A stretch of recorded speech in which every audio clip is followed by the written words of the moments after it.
pivot, a hover on the Shin, and it is in fact locked in. So Shin support now for Ignore.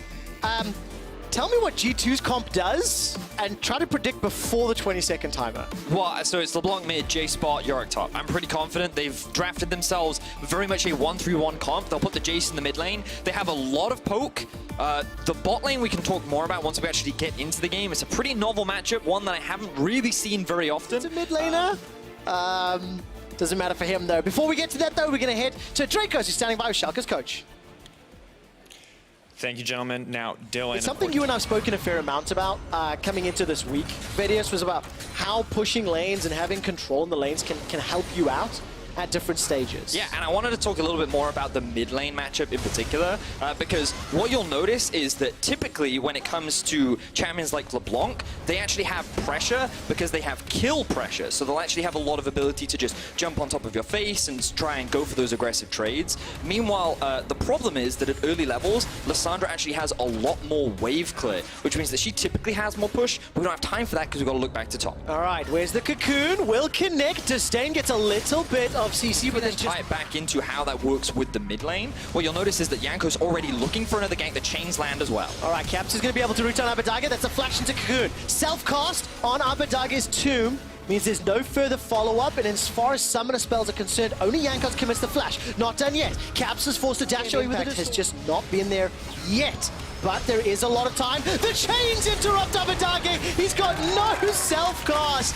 And with the help of Perks, just as I'm trying. The fact that he has been dying in every single game has kind of gone unnoticed, and right now, again, they're looking to attack. Oh, look at those globals. The paranoia and Stand United is going to work so well. Defensive flash away. Cap stays alive a few seconds longer. Schalke are unable to commit or confirm the kill. It's up first, but if you look at the mini-map, it is G2 that's pushing into Schalke's jungle, but the focus right now is Caps. The passive is kills secured. Now, all of a sudden, Stand United thrown down to Memento. Defensive flash away from Mickey, and in the melee, in the Stand United. Not going to be enough just yet. Mickey stays alive for a few seconds longer. Look at the true shot barrage. Upset is deleting G2 where they stand. Wonder completes a teleport and throws down the Maiden, but she simply cannot help. 3-0 to Schalke. Beautiful stuff. When you think about this team that many people were calling second best in Europe next to Origin, Origin beat Schalke last weekend at G2 last weekend, and now Schalke want to try to do the same. Ignor's going to be in a lot of trouble. Paranoia comes down. Ignor stays alive long enough to escape with his life. Here comes Upset. He picks up a kill onto Perks, but it's at the cost of 2. That's a double for Caps. Abadaga is looking to turn it back around, but it's a 3-on-2. As Upset just gets deleted. The fangs are sunk in, and he is taken out. Now, Abadaga gets one on the way out, but look at the stun that manages to land from Mickey. Yankos is looking to chase a little bit further. The cocoon interrupts the claw, and Abadaga goes down. G2 swing right back. Both duos up top. And Odo is going to try to defend this tower. Paranoia as well as Stand United, mean Ignor and Memento are diving into the back line. The hourglass is used, but the tower has now fallen. Yankos just gets killed, but it's in trade for Memento's life. Odo's running for his life as he's trying to sustain to safety. Caps is running him down. Abadaga's in trouble as Wonder's trying to chase him out. Caps looks for the distort, looks for the Sigil of Mouse, gets the chains, not done yet. There goes the ghouls, and Wonder sends Abadaga packing. Ignor and Upset were interrupted. I think the Stand United may have been interrupted, in fact, as Schalke are trying to defend the top tower. And now Schalke are buying into the chaos. Schalke initially, but they got outplayed due to find themselves more kills, and now again, Caps is on the road. Look at this, Caps kills Upset. And I thought LeBlancs couldn't do that anymore. Well, no, they can, dude. They 100% can. LeBlanc with Sork Boots and Luden's Echo, in my opinion, is one of her scariest points in the game, trying to make plays. They look for constant ganks, and already, even though Caps is sacrificing farm, he's at 5, 2, and 3. He has an 800 gold bounty, and he is the reason why G2 is finding so much success right now. Again and again and again. Caps, you just cannot discount him. And G2 are just sitting very comfortable. They've got a great situation. Their 1-3-1 has been enabled. Look, LeBlanc was up in the top lane. Wonder on Yorick is down in the bottom. He's going to be under a little bit of pressure. Gets caught. You're not locked inside with me. I'm locked inside with you. Fear beyond death. Picks up the kill, but that is a lot invested for the single kill. What else will G2 be able to secure? Well, they do have the Rift Herald, which means that Schalke won't be able to rotate back fast enough to defend. Abadarge's in trouble as well. Yeah, he's in so much trouble. Flash is available to him, but I think he's going to get taken out before it can work. The Rift Herald manages to get a secondary boop onto the inner turret, inhibitor turret rather.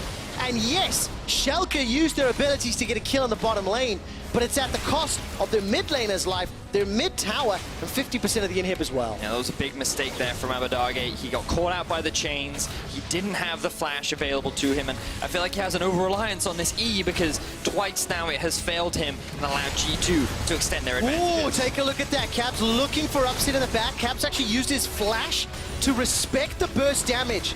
Not only did Caps insta-give him earlier, but now Caps has an Oblivion Orb as well, which he didn't have last time. 9 stacks on his Dark Seal as well. Unbelievable. I mean, Caps is just terrifying. And of course, if Perks ever lands any poke, then it's just easy for Caps to finish it up. I mean, the last time Perks played against Schalke, his stats were pretty good, in fact. 10% jungle proximity in the early game. He had a CSD advantage over Upset. You can see Perks right now up at 50 CS in this matchup. Admittedly, he's had a couple of ganks and a couple of plays go his way.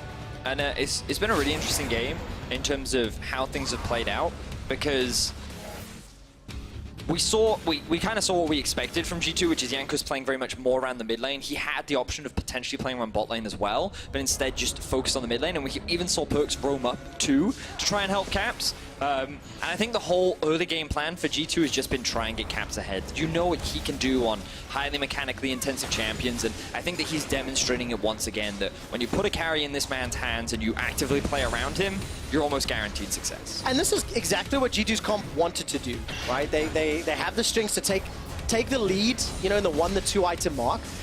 Schalke, they're down 4,000 gold, but they do have the ability to kill crucial targets when you combo up all the abilities. But their window for them to claw back control of this game is shrinking by the second. So it's one of those situations where their team fighting is still very solid because they can engage with Lissandra flank, and they have the Nocturne plus Shen combo.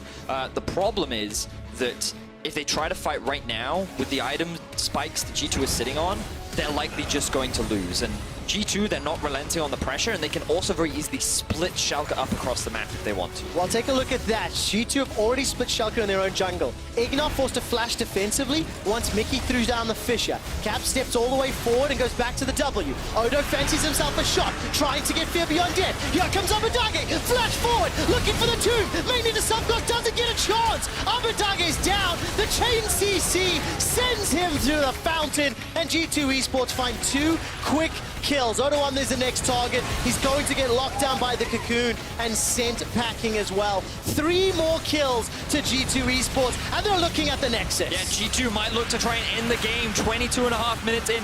That loss to Origin looks like it did not dent them at all, as Schalke will likely fall. Oh, absolutely nothing that Schalke can do right now. G2 Esports looking for more kills underneath the fountain, may not be able to pick it up. You know what? It's not even needed. The Nexus goes down, and G2 defeats Schalke.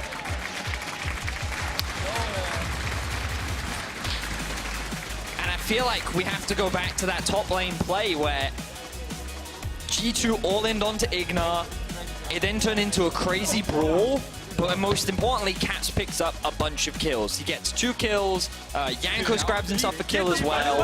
All of a sudden, the goal is equalized, and the fact that G2 have all this gold in their pocket means that they can just keep forcing plays, keep utilizing their strong solo laners, and they were just super proactive on the map. But unfortunately, Schalke kept buying into every time. These small things that kept going wrong for Schalke meant the gold gap kept getting bigger and bigger and bigger. You cannot afford any mistakes at all. Not a single mistake. I mean, Memento's early game was so good. Yeah. He was out farming Jankos. He was available for reactive plays at every moment.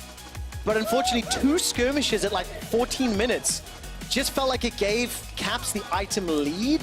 That was enough to finish the game. I also do feel that Abadarge made a couple of crucial mistakes. Sitting on 5 deaths this game, he got caught out much more than I think he needed to. And I also think that he could have been a little bit more loose with his use of the summoner spells, you know, and not giving over some of those early kills could have changed the pace